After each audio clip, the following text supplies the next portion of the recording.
Olá, pessoas queridas. Que privilégio, que prazer podemos conectar as nossas mentes, assim, tão distantes e ao mesmo tempo tão próximos e compartilharmos energias boas, pensamentos bons uns com os outros. E hoje eu quero contar uma história para vocês. A nossa memória é meio falsa, ela nos prega peças, mas, embora esse fato tenha ocorrido há muito, muito tempo, é uma história verdadeira na sua essência. Lá pelo começo dos anos 70, um grupo de garotos de 15, 16 anos, que estudavam juntos, moravam no mesmo bairro, resolveram aproveitar um feriado prolongado para ir acampar. Sim, acampar.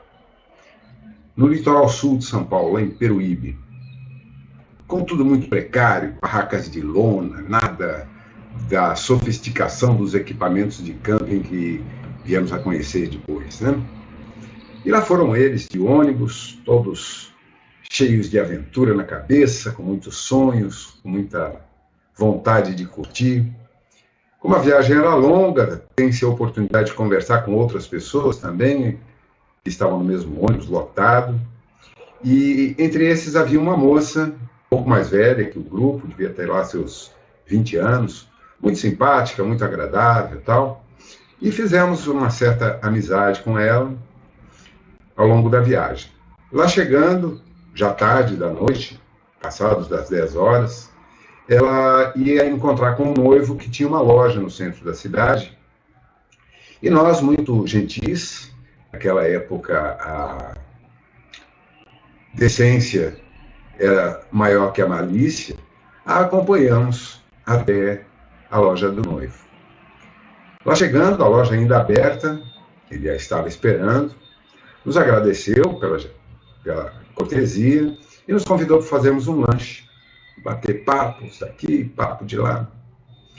Quando ele repara que um dos garotos estava com um livro nas mãos, ele pediu licença para observar que livro era e se surpreendeu a descobrir que eram diálogos de Platão. E papo daqui, papo de lá, conversa sobre civilizações antigas, sobre a Atlântida descrita por Sócrates numa conversa com o sacerdote egípcio de Sais, papo rola. Tarde já da noite, todos se despedem, ele chama o rapaz de lado e fala: olha, eu vou te emprestar um livro, mas presta muita atenção, esse livro, ele é raríssimo, ele foi proibido durante muito tempo em muitos lugares do mundo, e essa edição aqui é única. Eu vou te emprestar porque eu vi que você é interessado no assunto, mas olha, eu estou marcando uma página aqui, você vai ler só até onde está marcado. Não tente prosseguir, porque você vai esquecer de tudo. O garoto ficou meio agastado com aquilo, mas ao mesmo tempo escarneceu um pouquinho, né? Não, tudo bem, então, imagina, um livro pequenininho de umas 200 páginas. Claro que eu vou ler até o final.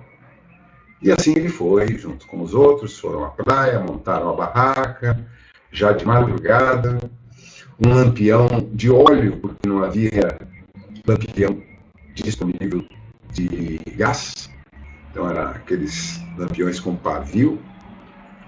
E enquanto todos foram dormir, ele começa a ler à luz do lampião. E se absorveu de tal forma na leitura que nem percebeu o dia amanhecer. Quando os outros acordaram, oh, você não dormiu, tá nada. Tudo bem, foram curtir a praia, banho de cachoeira, escalar morro, aquelas brincadeiras típicas da molecada. E, ao voltar, passaram novamente pelo centro da cidade para devolver o livro. Despediram-se, pegaram um ônibus e já no caminho de volta, esse garoto começou a refletir. Ele lembrava claramente da capa do livro, da cor, do formato, dos tipos, mas não lembrava absolutamente nada, nem sobre do que se tratava, nem o título, nem autor. Tudo foi deletado da sua memória. E aquilo o intrigou muito, e essa esse questionamento se prolongou durante algum tempo, mas é uma época da vida em que a juventude sempre está acumulando novas informações, né? E isso foi caindo no esquecimento ao longo do tempo. Depois de muitos caminhos tortos, desvios de rota, ao longo de décadas, muitos acontecimentos, já adulto, maduro,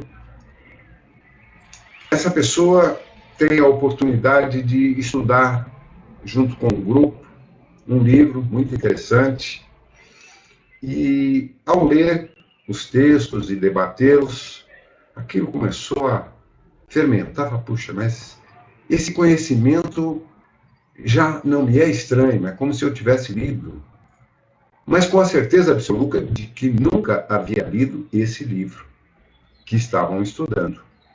Um livro contemporâneo, de 1900 e final da década de 90. Bom, de qualquer forma, o estudo foi muito interessante, esse livro se tornou quase que um livro de cabeceira, foi motivo de outros estudos, de outros grupos, até que, de repente, assistindo outros filósofos em vídeos e absorvendo outras informações, é como se uma nuvem de repente se afastasse e aquilo viesse com uma tremenda de uma força, como se o cérebro crepitasse sob relâmpagos eletromagnéticos. E veio claramente a memória daquele livro lido ainda há meio século. E isso foi uma tremenda de uma descoberta que se alinhou a uma intuição que já o vinha perseguido há algum tempo e que esclareceu, em parte, o seu desígnio de vida, o de compartilhar conhecimentos com outras pessoas de uma forma mais ampla. Só que para isso ele tinha que colocar em prática aquilo que ele estava lendo.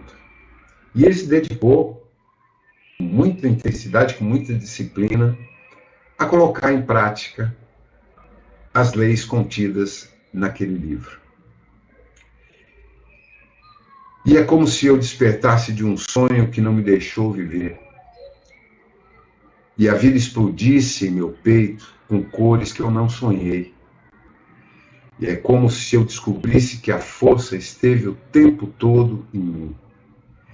E é como se então, de repente, eu chegasse ao fundo do fim, de volta ao começo. Essa poesia é de Gonzaguinha, aquele garoto acampado em Peruíbe, se chamava José Antônio, e esse homem que teve esse insight, essa descoberta, sou eu. Namastê.